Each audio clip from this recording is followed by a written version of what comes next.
All right, everyone. Quick presentation here about turning the writing assessment that you gave, those student responses, into an analysis that's going to inform instruction. So by now you've given the assessment, and now you're moving on here to thinking about how do you want to utilize those things. So some of you might have actually already graded them already, reviewed them, etc. Now we're going to be making that link to what the data means. So really quickly, the analysis section this time is more thoroughly laid out for you than, say, in the last assessment and will be in other assessments. I'm asking you to sort of answer a question with a sort of a theoretical framework. And that question is what accounts for the results that you got, how students did? And I emphasize primarily here because of all of the factors that are listed in this diagram and were listed in your reading, all of those things probably had some role and could have been an influence. But what I want you to do is think very specifically about a couple of those things that stood out to you as explaining how and why students did what they did. So if it's in particular something you did instructionally, if it's in particular the activity, if it's about the content and maybe what students did or did not know coming in on it, etc. All those things I want you to think very carefully about what were the sort of the primary movers, the major factors that influenced it. The finding section, though, is really where the bulk of this work is going to take place this time.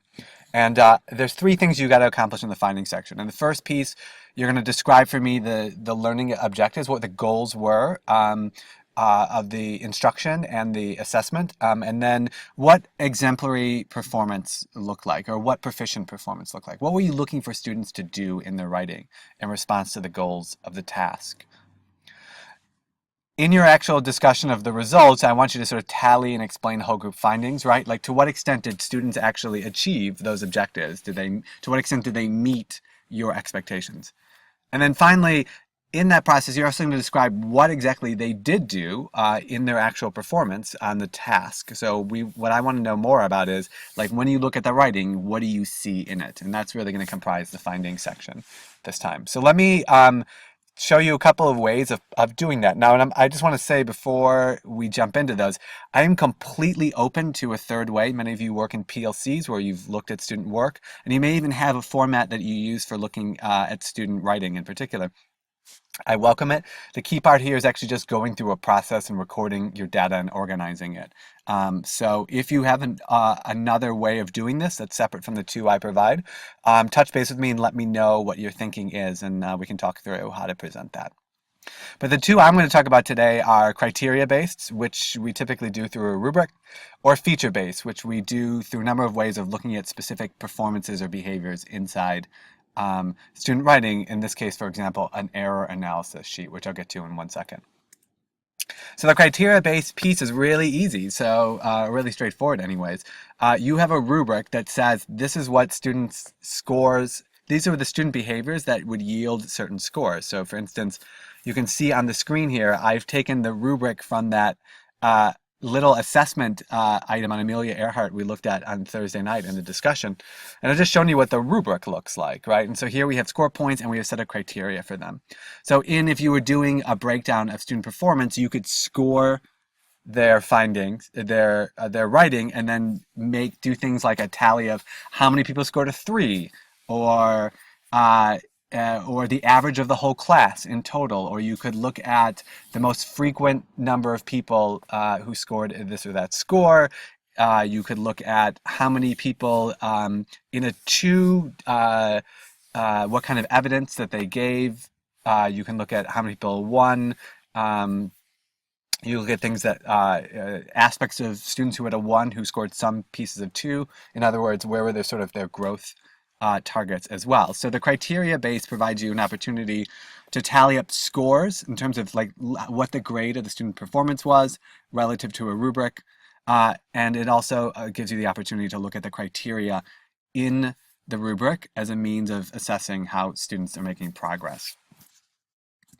The other way of doing it is feature-based, right? And that is that we're looking for certain aspects of the writing in particular, and we're going to use those features to make sense of where kids are at in relation to that. So on screen right now, I have an example from the reading that some of you did this week. So if you were if you teach 5th grade or above, you read the Frey and Fisher piece.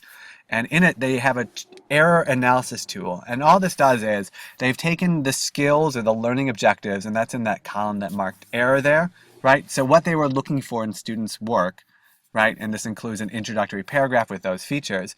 And then they've basically listed this number of students they have using their initials here who are demonstrating problems or not meeting standard in that particular area. So they were making errors, in other words, in this particular feature.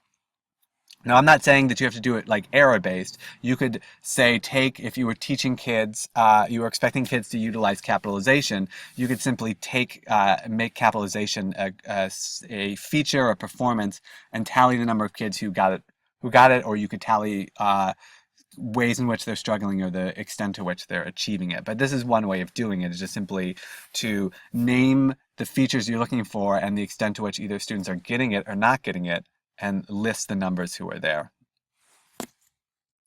So in addition to that, I'm also expecting you to do some describing of what do you actually see in the student's writing, and I offer you 2 ways of doing so, right? One is by patterns, and that is you're going to describe some trends, some very significant features in the student's writing as a whole that you see repeating across students. Or in cases in which you might select a group of students and the fact that they're representative of what you see in the data, and you describe what it is that they're doing in their writing, using their writing as examples. So utilizing those 2 ways of sort of organizing the whole group data and then looking at very specific pieces, I want to give you one option for organizing your findings. I'm going to ask you to show me how you're looking at the data. The same way I asked you to do that tally for the motivation sheet, I'm going to ask you to do one for this particular assessment. Now, you may have your own way of doing it, and again, I welcome those things, but I'm going to provide you an example, and it will be in the folder, the week 4 folder on Blackboard. And in this case, it's just kind of a codebook approach. And you would, in the left-hand column there, list whatever way it is you're tallying students' responses. That might include by the score they got against a rubric. It might include a criteria or feature that you're looking at. Again, you may be looking at the number of students who didn't capitalize the first word in a sentence, or you might be looking at the number of students who were able to accurately identify the characters in a short story the kids might have read. So those would be your score criteria features that you were particularly looking at. I want you to name an example of the behavior you see. So like literally quote a student or multiple students' work that shows precisely what you mean by your criteria or your score. In the overall findings column here, I just given you space to work on to add those tallies, those averages, etc. What do you actually know about the whole group in that particular score, in that particular criteria, etc. So you might list something like 10 out of 22 students were able to capitalize a proper noun in a sentence. And then you can see here I put columns available for patterns and cases, and I just extended those to cover all of the score criteria features that you see there. So you can include things what you see across scores, across criteria, and in cases you can describe individual students or aspects of their work that you're seeing that are relevant to your findings section. So that's the gist of it. I want you to play around with this. It's, again, we're really sort of, these concepts are fluid, and we're really just sort of working with the data we have and what sense we can make of it. So your next steps are the following. I want you to record the data from the assessments in some form. You've got the codebook example up online that you can utilize, but if you have a tool, you need to invent a tool, I welcome it. Just reach out to me and let me know what your thinking is. So by the end of the day on Wednesday, March 9th, I would like you to do the following. You're going to send to me and to your partner this form that you have or you create that shows the data from your assessment. I want you to do a draft of the findings section. In other words, I want paragraphs. I want an initial rough of how you would report out what you found. And then for the remaining parts of the paper, at least after the findings section, I want you to either do some bullet points on your major ideas that you have right now, or you could outline what those sections will entail. So myself and your partner are just going to get a sense of where you are going with the findings in the analysis section and in the recommendation section. Now, if you want to go ahead and draft it and put all those sections together, please feel free to do so. Myself and the partner will look at those either way, but that's what the expectation is by the end of the day on Wednesday, March 9th. Just really quickly looking next week, the readings for week 5 are already up. You're welcome to get started on them. There will be no presentation next week, but I will have demonstration videos of an interactive read aloud and of a guided reading lessons that you'll watch, and we'll talk a bit about what that means and what that entails for the next assessment. And you'll also see that probably by Monday, I'm going to put the instructions up for the next assessment. You can look at them really at any point during the week. I would suggest doing so after you've gotten the data worked out in the writing assessment. But be thinking about when you want to implement. So there's a couple of weeks of space here. We've got spring break, we have park, there's lots of things going on in our classroom. So I want you to be planning ahead for when you want to do this work. But you'll take a look at the instructions next week, and then we can work one-to-one on how to do that.